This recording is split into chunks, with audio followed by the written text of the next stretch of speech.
Ang mga opinyon at pahayag sa susunod na programa ay pawang sa mga panauhin lamang at hindi sa pangasiwaan ng istasyong ito. Maging mapanuri sa panonood.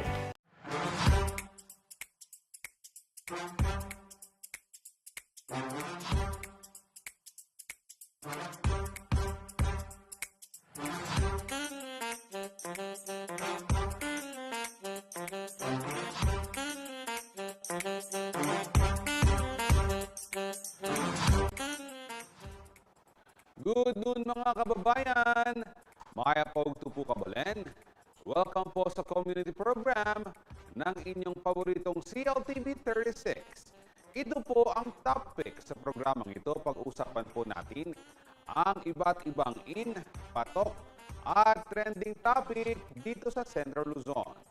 Ako po si Jody Dizon Mercado at hayaan niyo pong samahan po kayo sa kwentuhan ngayong tanghalian. Live po tayo sa Free TV at sa lahat ng cable partners ng CLTV at maging sa ating official Facebook account na CLTV 36 Official.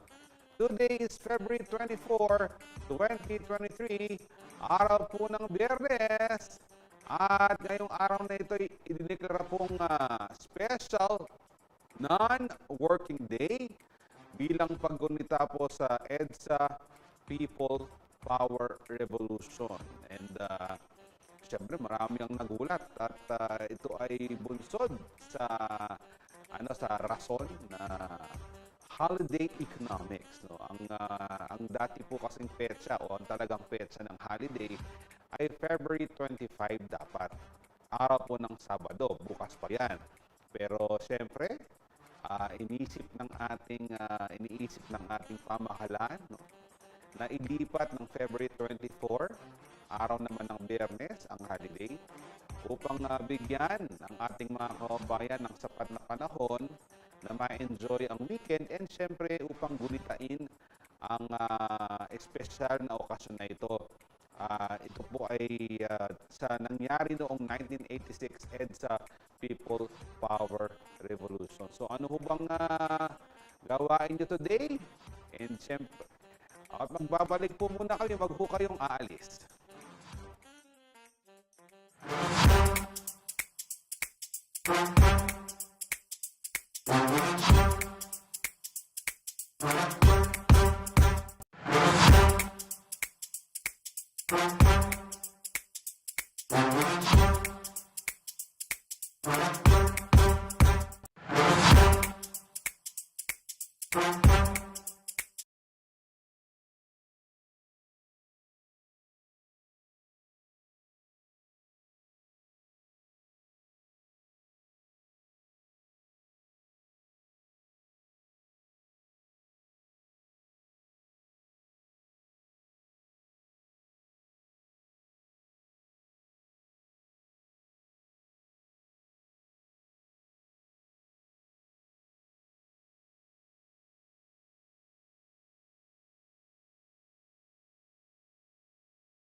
At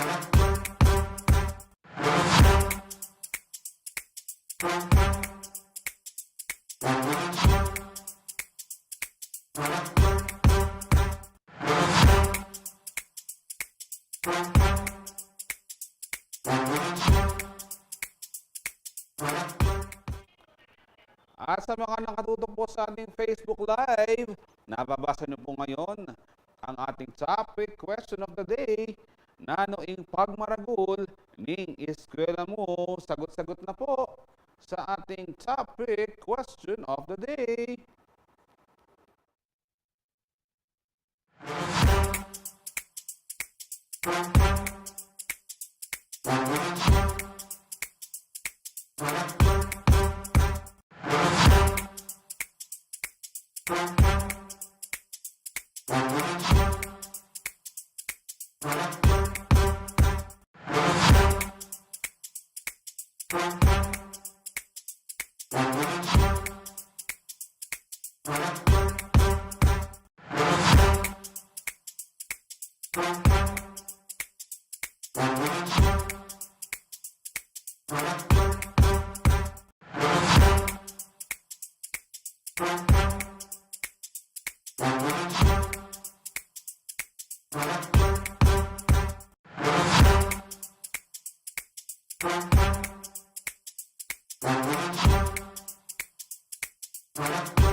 Maya-maya po sa ating kwentuhan, sa ating programang topic, makakasama po natin ang mga napili, ang mga nanalo sa kompetisyon na Mr.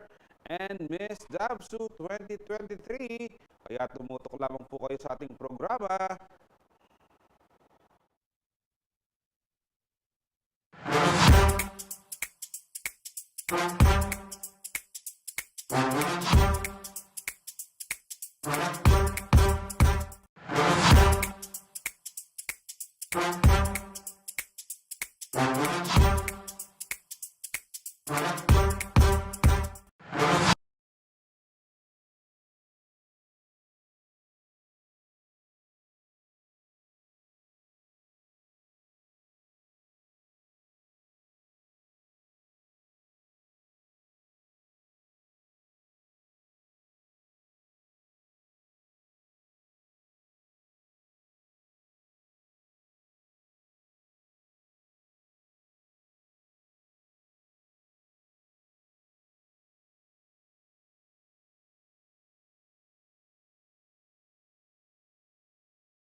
Tuloy-tuloy niyo lamang pong ipadala ang inyong mga komento sa ating topic question of the day.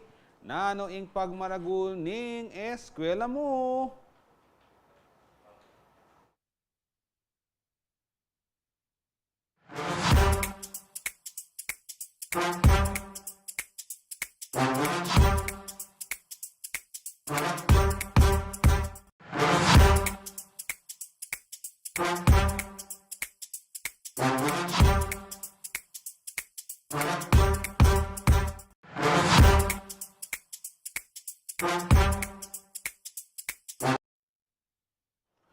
Antabayanan po ninyo sa ating programa ang ating mga makakwentuhan mamaya, ang mga nanalo sa kakatapos lamang na Mr. and Miss Dabsu 2023.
At nagbabalik po ang programang Topic. Medyo natagalan dahil naayos po natin ang ilang mga technical difficulties. Pero dito na ho kami ulit. At binabati ko po muna ng happy birthday si Doktora Anthea Luge ng. Thea, happy birthday sa iyo. Sana'y maging masaya ang pagdiriwang ng iyong birthday kasama ng iyong pamilya, mga mahal sa buhay, mga kaibigan, at iba pang mga bisita. Siyempre, dapat mabusog ang mga bisita dahil sa iyo ang pagkain at ang mga bisita ang kakain. Wishing you good health upang lalo mo pang maisagawa ang iyong profesyon bilang isang magaling na doktor. At siyempre, maraming blessings pa. Ingatan ka at ang iyong buong pamilya. Ilayo kayo sa anumang sakit at kapahamakan. Maraming salamat sa palaging pagtugon sa aming mga tanong sa iyo, ha, Doc Thea, kapag meron kaming mga karamdaman, kaming iyong mga kaibigan. Mabuhay ka at mag-birthday hanggang gusto mo. Happy birthday, Dr. Anthea Luge ng. Samantala, basahin po natin ang mga komento sa inyong sagot sa ating topic, question of the day. Nanoing pang maragul ning eskwela mo. Ing pakibat na pong syoti tayag. Reng estudyante mismo. Kasi biyasa mayap ang popang maganakala. Assumptionist. Hashtag assumptionist. Anyang metong aldo, itang guest me, makanya niya naman sinabi, itang UA ingatan Asunsyon, ingat ng Asunsyon, na ganoon nga yung mga estudyante ng Assumption. Biyasa nila, matalino na, mayap, mabuti, at magana ka. Paano ba sabihin yung maayap pa pong magana ka? Pero naniniwala nga ako sa iyong sinasabi, Shoti. Ito si Joe Alan Asunsyon. Pag marugol miking Don Bosco. Now we run, jump, and make noise, but do not sin. Good boys, lareng, Bosconians. Bala mata, choy-choy, ating exception to the rule king amon no. Pero maniwala ko, Joe Asunsyon, good boy ya po yan, Good boy ya po yan. Dennis David Josh. Jose Abad Santos High School. Nung nukaroon may mag-aral din kilalang tao, may itong eskwelang Dakalbiasa, matalino at mestrang mga sipag. Pero balo ko, Sir Dennis, in Josh, Pampanga High School ni Ngeni. Iferdi Pabalansunga, nung panahon namin, parating champion ng volleyball team boys namin sa lahat ng mga inter-school competition and sasayaw din. Hashtag Republic Central Colleges o RCC at hashtag Proud RCC yan. Ang alam ko, RCC na ito is yung nasa nasa Angeles ito, ang paaralan na ito. Maraming salamat po sa inyong pagtugon sa ating topic, question of the day. Basta tuloy-tuloy nyo lamang pong ipadala yung mga yan, patayin yung mga pa-shoutouts, pag-greetings, at babasahin po natin yan sa ating programa, maya-maya po lamang. At bago po natin simulan ng kwentuhan, narito pong mga malalaking balitang Central Luzon. Kasalukuyang nagsasagawa ng bagong sewage treatment plant o STP ang lokal na pamahalaan ng Syudad San Fernando, Pampanga. Pinangungunahan ito ng City Market Operations Division, City Engineering Office at City Environment and Natural Resources Office o CENRO. Layon umano ng LGU na tiyaking malinis at ligtas ang City Market Plaza, partikular ang wet section kung saan nasaan naririto ang nagbebenta ng karne, isda, gulay at prutas. Nakalinya na rin daw ang iba pang programa na sentro sa pagpapahusay ng mga pampublikong pasilidad sa lungsod gaya ng mga palengke. Ilan sa mga ito ay ang pagtatayo ng Material Recovery Facility o MRF para sa City Market Plaza, pag-install ng mga slip-resistant na tile flooring para sa new public market sa Barangay Del Pilar, karagdagang sprinkler at smoke detector sa City Market Plaza, at paggawa ng mga hagdan at rampa para sa mga PWDs at senior citizens.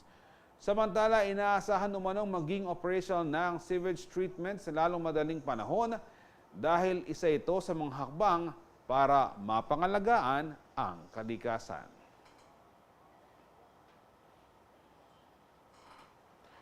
Ang higit na pagbibigay suporta sa mga micro, small, and medium enterprises ang isa sa mga prioridad umano ng Pampanga Chamber of Commerce and Industry Incorporated o PAMCHAM ngayong taon upang higit na mapalakas ang lokal na ekonomiya. Nanumpa na rin ang mga bagong opisyal ng PAMCHAM sa kanilang 75th General Membership Meeting sa Laos Group Event Center nitong Martes. Makibalita tayo kay JM De Jesus. Formal nang itinalaga ng Pampanga Chamber of Commerce and Industry o PAMCHAM ang mga bagong miyembro ng kanilang Board of Directors para sa taong 2023 to 2024. Idinao sa naturang induction sa kanilang 75th General Membership Meeting na ginanap sa Laos Group Event Center nitong araw ng Martes, February 21, 2023. Naluklok na bagong presidente ng PAMCHAM ang dating presidente and CEO ng Bank of Florida na si Terry David Carlos. Habang uupo bilang Vice President si Prudencio Pruz Garcia, ang presidente ng McKinney Food Corporation. Magsisilbi naman bilang chairman si Jesnick Dao, ang chairman and CEO ng Nidel Management Incorporated, habang si House Non-President CEO Willie Tan ang vice chairman. Tatayo naman bilang corporate secretary ng PAMCHAM si Malu Garbes ng MB Garbes Realty, habang bagong corporate treasurer naman si Mary Lou Ramos Tolentino ng Lupo S. Ramos and Company at corporate auditor si Jor Laos ng Laos Group of Companies. Binubuo naman ni na Architect Nestor Mangio, Jim Jimenez, Rene Romero, Marco Hizon, Attorney Paulino Yusi, Dr. Robert Lo, Vince Garcia, at Udom Sak Aksorn Pakdi ang Board of Directors ng PAMCHAM. Ayon kay Terry David Carlos, wala munang magiging pagbabago sa kanyang pamumuno, bagkus ipagpapatuloy lamang nito ang nasimula ng mga nagdaang presidente ng organisasyon. I will continue naman yung mga advocacies of the chamber with, in connection with dealing with the provincial government, the LGUs, no? And then of course, yung direct member benefit from the members, we continue to do a lot of strategic partnership para lang sa benefit nila, no? Sa ngayon ay nasa mahigit 400 na raw active members ng PAMCHAM. Gate ni Carlos, handa silang gumabay sa mga micro, small and medium enterprises sa pamamagitan ng iba't ibang programa.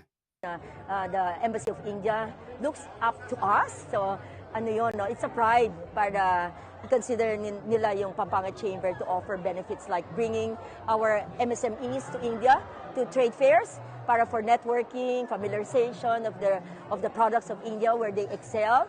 So later on, there could be a lot of collaboration in terms of sharing, you know, the products of India. So we look forward to other more linkages for our members. Kasi yun naman ang ano natin priming the business countryside. So, it's very exciting to bring a lot of these opportunities to our members. Gagawa din naman ang PAMCHAM ng mga proyekto na magbibigay daan sa mga MSMEs upang mas mapalapit sila sa mga lokal na pamahalaan at iba't ibang sangay ng gobyerno. We're trying to connect them with government agencies na partners ng PAMCHAM. For example, DTI, DOST, Department of Labor, and all of these government agencies, pati yung mga LGUs.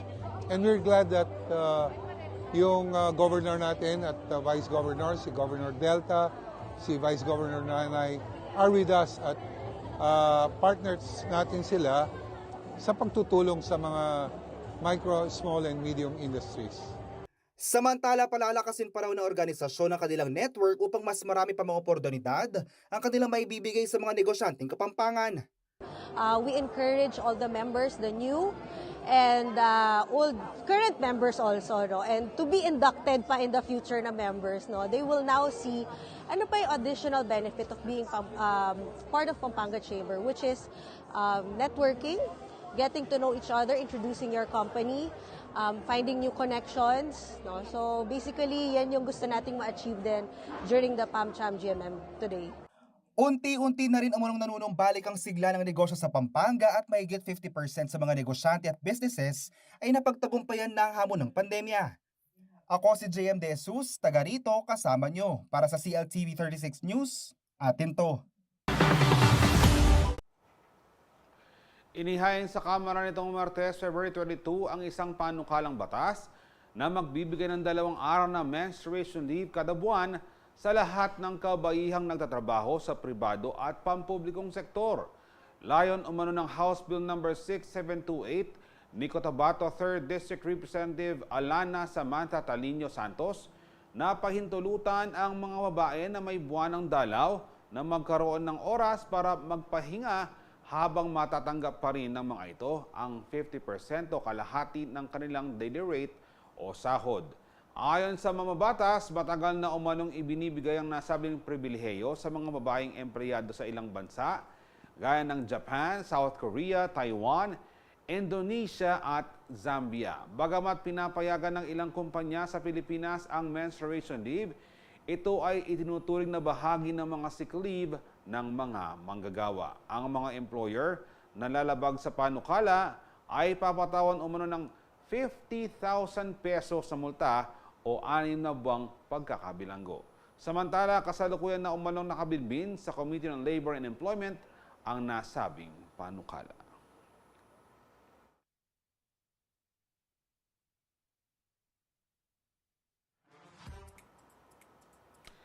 At magbabalik po ang ating programang topic at makakasama na po natin ang mga bisita nating makakakwentuhan sa araw na ito.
At nagbabalik po ang programang Topic.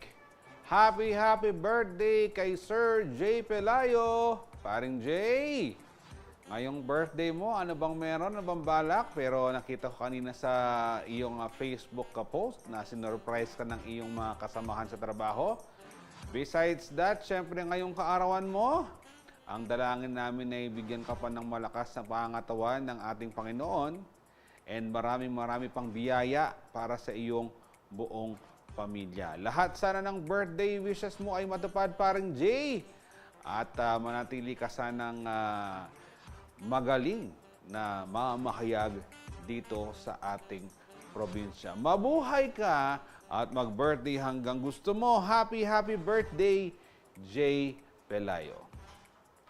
Samantala, basahin po natin ang inyong mga ipinadalang komento sa ating topic, question of the day. Nanoing pagmaragul ning eskwela mo? Ang sagot po ni, napakahirap basahin ng pangalan ito, si Nylam Liu or nung William ba to o Will Malin. Kala mo di ko mababasa. Will Malin Trasmanyo Jebulan. O, di ba? Nabasa ko pa rin. Northville Elementary School, overall champion athletics. Bukang araw-araw ay takbuhan ang mga estudyante dyan sa Northville Elementary School, ha? Kaya champion sa athletics. Si Tricia De La Cruz, dakal aircon king classroom. Baka Our Lady of Fatima University yan. Wow, sana all! Naka-aircon lahat ng classroom katulad ng Olfu. Swerte ng mga magsasummer sa Olfu, no? Hindi sila maiinitan. Si Rainiel Enriquez, fountain automatic nagbubukas pag may bisita. Saang school ba ito, ha, Sir Rainiel? Itong may fountain na automatic nagbubukas pag may bisita? Si Roderick Dison Manyango, matinakan, mayap at madisiplina. DMHS Santo Domingo, Mexico, Pampanga. Imbalo kong DMHS ni Diosdado Macapagal High School, Santo Domingo, Mexico, Pampanga. Nung ako po magkamali, o siyempre kailangan rugo talagang ding estudyante kan makanyang lauling. Siyempre, Laguna pa mo, Diosdado Macapagal, dating presidente ng ating bansa.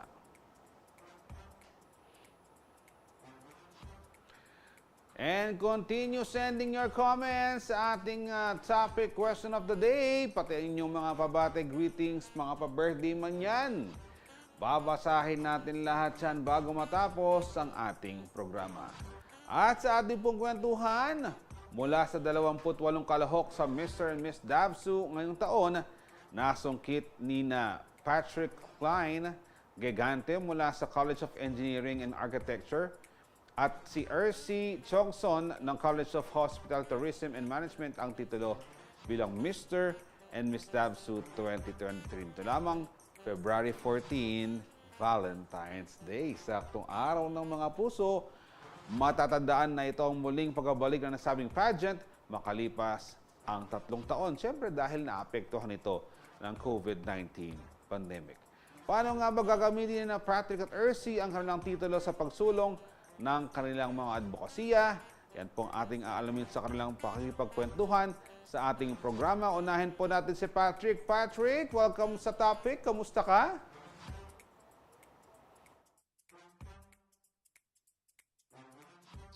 Good afternoon po. Okay lang naman po ako. Kayo po, kamusta? Mabuti naman ako, Patrick. Kung tingnan naman si Patrick, lamang lang siguro ito ng kalahating paligo sa akin. Saka siguro mag-ahahit lang ako ng balbas. Kamukha ko na itong si Patrick. And next, kasama din po natin sa ating programa. Alam ko, baka naaalala nyo pa siya, no? Si Ercy. Ercy, kamusta ka? Welcome sa topic. Hello po, sir. Good afternoon po. Diba? Wala talagang kupas ang ganda ni Ercy, no? And kung maaalala niya po si Ercy kasi ay nakapanayam na po natin siya dati bilang kandidata ng Mutya-ning Kapampangan. And siyempre, congratulations muna sa inyong dalawa. At tignan mo nga naman, no? Talagang kayo ang magiging mukha ngayon ng Don Honore Ventura State University. Patrick, anong kurso ang kinukuha mo ngayon at anong year ka na? Sa kasalukuyan po, third year civil engineering student po ako.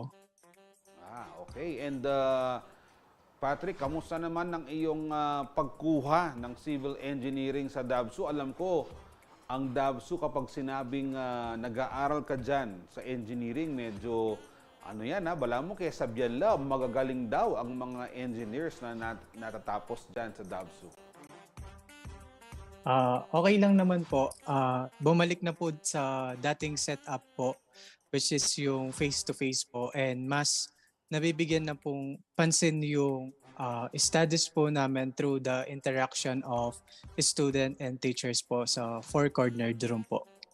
And papaano ba dati, Patrick, nung hindi pa in-person ng pag-aaral, medyo challenging ba, Patrick? Yes po. Valid naman po na challenging po yung pinagdadaanan namin kasi from online naging hybrid po. Then after hybrid naging full setup na po yung face-to-face classes po namin. Yan. So mamaya babalikan kita, Patrick. Tatanungin ulit kita tungkol sa iyong kurso. Ito namang si Ercy. Ercy, kamusta ang studies? Medyo last year, I think medyo nakatutok ka sa MNK noon. Pero kamusta ang studies mo ngayon, Ercy? Okay naman po siya since nung MNK base po is parang school break din po because may Christmas nga po and New Year. And buong January po is class break din po namin. And yun po. Okay naman po. Okay, Ercy, para sa kaalaman ng ating mga manonood, ano ba ang iyong kursong kinukuha ngayon sa DABSU? I'm taking the Bachelor of Science in Tourism Management po. I'm a freshman at Don Honorio Ventura State University. First year college. Di ba? Parang sanay na sanay talaga si Ercy sa ganyang klaseng sagutan. And sa muling pagbabalik sa in-person ng studies, Ercy, nakatulong ba ito upang, siyempre as freshman, no? Upang lalo mong ma-enjoy ang iyong kurso? Yes po. Nakatulong din po yung syempre may mga bagong set of friends ka sa school that will help you academically also po. Yan, no? And katulad ng noong nakaraang taon, and from MNK to studies, after MNK ba, ano bang ginawa mo, Ercy? After MNK po, katulad po ng sinabi ko kanina, is December po siya. So, nag-celebrate po ako ng Christmas and New Year with my family.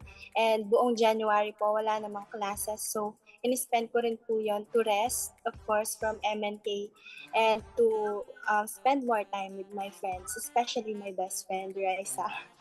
Ayun. Ay, oo nga, nakalimutan ko kayong tanungin sa inyong mga nais i-greet, no? Kaya tuloy naisingit ni Ercy yung kanyang pabati sa kanyang best friend. Babalik ako kay Patrick ngayon, ha? Patrick, bakit ba civil engineering ang kinuha mong kurso? Civil engineer po yung kinuha kong course sa tertiary education ko. Kasi since then po, nung bata pa po ako, sobrang fascinated po ako sa mga taong nagtatrabaho po sa field and yung sinusuot po nilang white hard hat. And may influence din po yung isang tita ko na civil engineer din po. Yun. So, ganoon pala. So, maraming mga factors kung bakit civil engineering ang kinuha ni Patrick. And alam ko, hindi ito madaling kurso, ha? Marami itong mga mathematics. Alam ko, gumagawa din kayo ng plates and designs, if I'm not mistaken, Patrick, no? Sa Yes kursong po. ito. And for Ercy naman, di ba, noong panahon na nag-MNK ka, maraming mga sakripisyo. After ng MNK, nahinto na ba yung diet mo? Ercy, ha? Siyempre, sakto Pasko tsaka New Year. Ang daming mga pudang noon, madaming mga kainan. Ano ba yung parang nagbalik sa normal after ng MNK pageant, Ercy? Tama po kayo doon, sir. Na-stop na po yung diet ko. Diba? And yun po, until nung nag-Miss Dabso po, yun, wala pong proper diet. Yan. Pero alam nyo, no, syempre, kapag sumasali ng pageant, kailangan balik pageant kasi sila para sa Mr. and Miss Dabso, and palagay ko, meron silang ginawang paghahanda para rito. Si Ercy kaya ay balik diet din kaya, o paano kaya itong si Patrick, paano pinaghandaan ng kompetisyon? Yan pong aming pag-uusapan sa pagbabalik po ng programang Topic.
At nagbabalik po ang programang Topic. Happy birthday kay Andrea De Jesus Labong. Dre, happy birthday! May mga meron ka bang handaan dyan? And alam ko last weekend ay kasama mo ang buong family to celebrate your birthday. And wishing you good health, more blessings, at patuloy ka pa sanang mamayagpag sa iyong buhay professional, and lahat sana ng iyong mga pangarap sa buhay ay makamit mo. Mabuhay ka at mag-birthday hanggang gusto mo. Happy birthday, Andrea De Jesus Labo. Samantala, basahin po natin ang inyong mga komentong ibinadala sa ating topic question of the day. Na ano yung pagmaragol ng eskwela mo? Ang sagot po ni Honorian Laksa. Kapag Honorian, alam ko na saan galing to. At ineng basketball gym. Dati, balas siya pa. Itang anyang may garal kong yeni. Sementado ne. King. Dabsu me. No? Alam nyo kasi ang Dabsu, isa yan sa mga matinding naapektuhan ng pagputok ng Bulkang Pinatubo. Alam ko, nahati yan dahil lubog sa lahar ang paaralan. Pero ngayon, world-class state university na ang Dabsu. Si Justin Dizon, si kasamang Justin, noong elementary CR and aircon sa balang classroom, sa bawat classroom. Noong high school, maganaala ka no rin mag-aral, pera ka na ako. At college, oldest existing university in Asia. At grad school, top university in the Philippines based on THE rankings ba to o the rankings to, ha, Justin? Pero bakit hindi mo naman nabanggit yung mga paaralan mo? Ang naaalala ko rito is yung college sa UST at sa grad school, the Ateneo. Ay ba naman? Si Jamie Rose de Leon, tinyang sariling Dubai, libre polvo. Ha. Dabso lang sa kalam. Kakayo naman. Hanggang ating kong polvo, masanting naman ang education na o-offer na ning Dabso. Itof Makaspak, La Verdad Christian College sa Palit. Kenny, potang may garal ka, alakang bayaran kasi study now, pay never. Proud scholar here. O, scholar ka pala, Tof eh. Kaya talaga libre yan. Pero, siyempre, magandang mga naging experiences si Tof sa kanyang paaralan na La Verdad Christian College sa Apalit. Ako, nag-high school ako sa PHS, Pampanga High School. Medyo yung mga kasabayan ko dyan, mga matatalino talaga. Sina Ching Pangilinan, si Genesis Manarang. Yan ang mga namin, mga salutatorian, valedictorian nung nag-college sa sa UP Diliman. Marami din tayong natutunan dyan.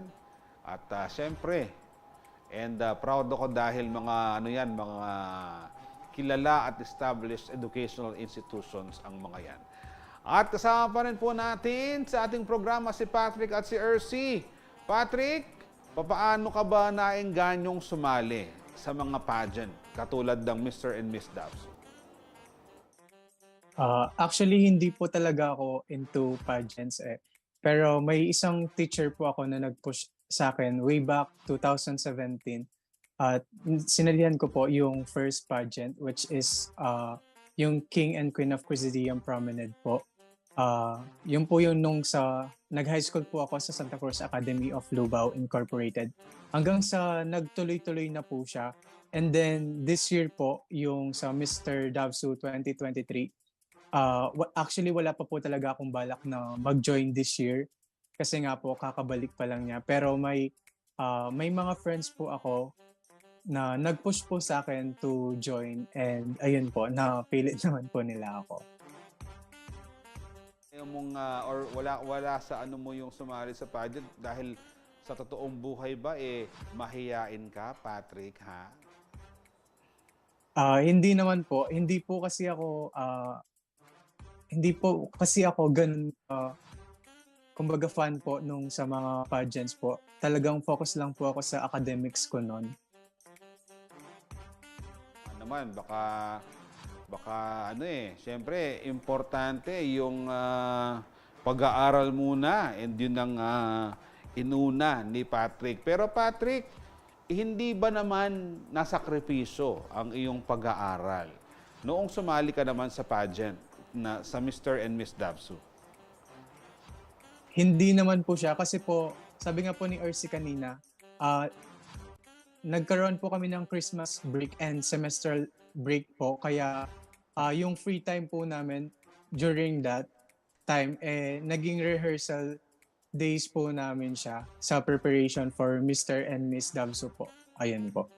Ayun. So, mukhang si Ercy, mukhang kumalas. Pero antayin natin siya makabalik, no? And para maipagpatuloy natin ang kwentuhan natin sa kanya. Pero Patrick, papaano ka nag-prepare? How did you prepare for this competition, Patrick? Despite sa short time po na meron po kami, kumbaga na-compress lang po yung mga days na meron po kami sa pagpe-prepare po from paghahanap po ng magiging handler namin, makeup artist po, sa gumagawa po ng costume, and yung pag-practice po namin sa ramp po namin, also the communication skills since may Q&A nga po yung Mr. and Miss Dabsu. And then yung mga ibang araw po na spend po siya sa mga rehearsal po namin sa university po. Habang ikaw ay nagre-rehearse, ikaw ay sumasali sa competition, kumusta ang naging suporta sa iyo ng mga kaklase at kaibigan mo sa Dabsu?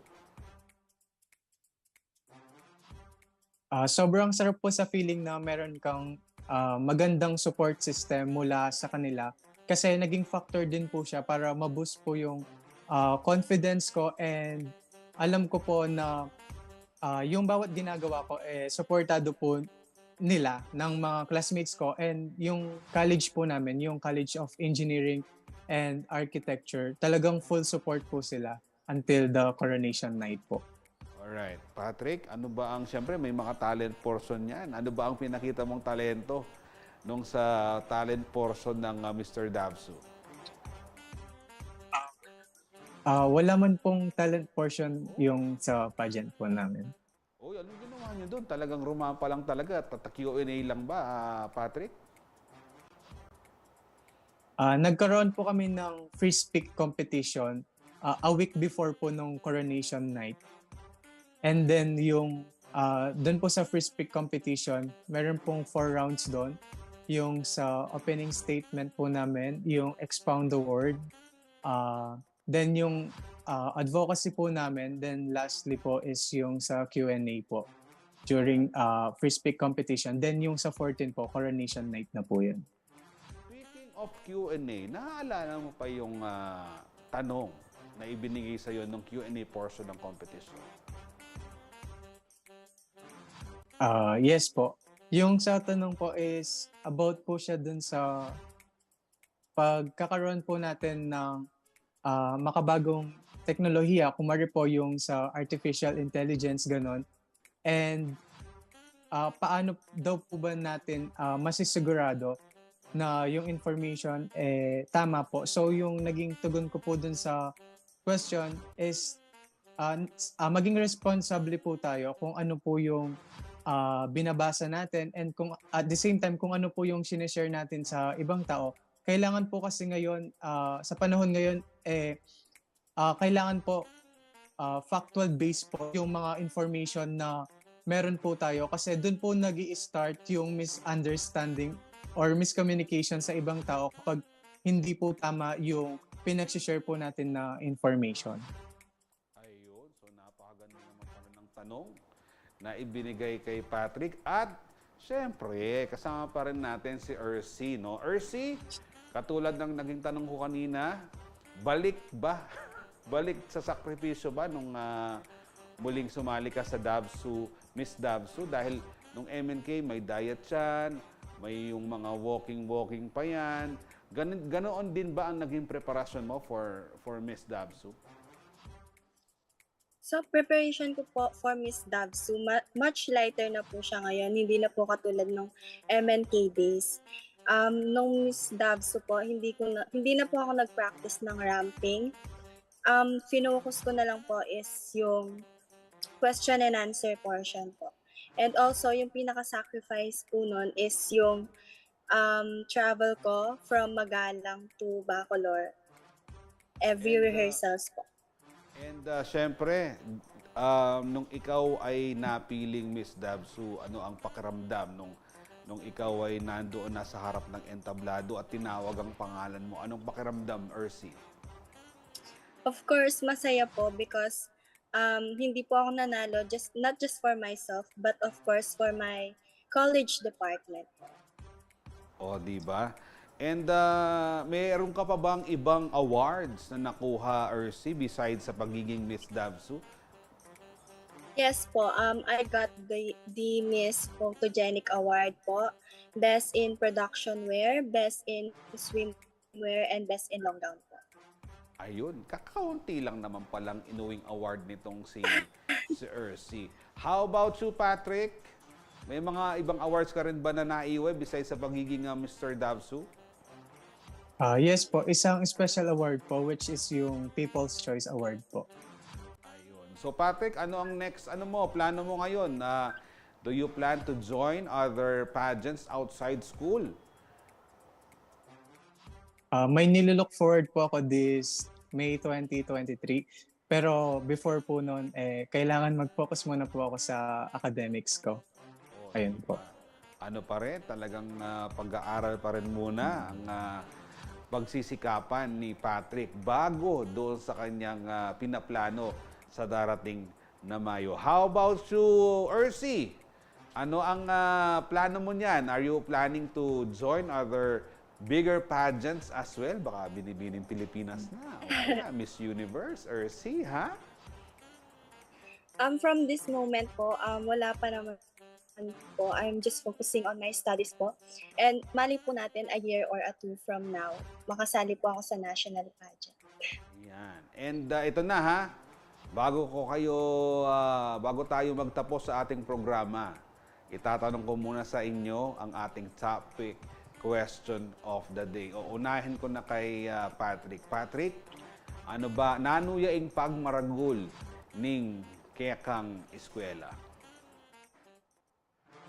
As for me po, yung pinagmamalaki po ng Davsu is yung quality education na pinoprovide niya po sa mga students po.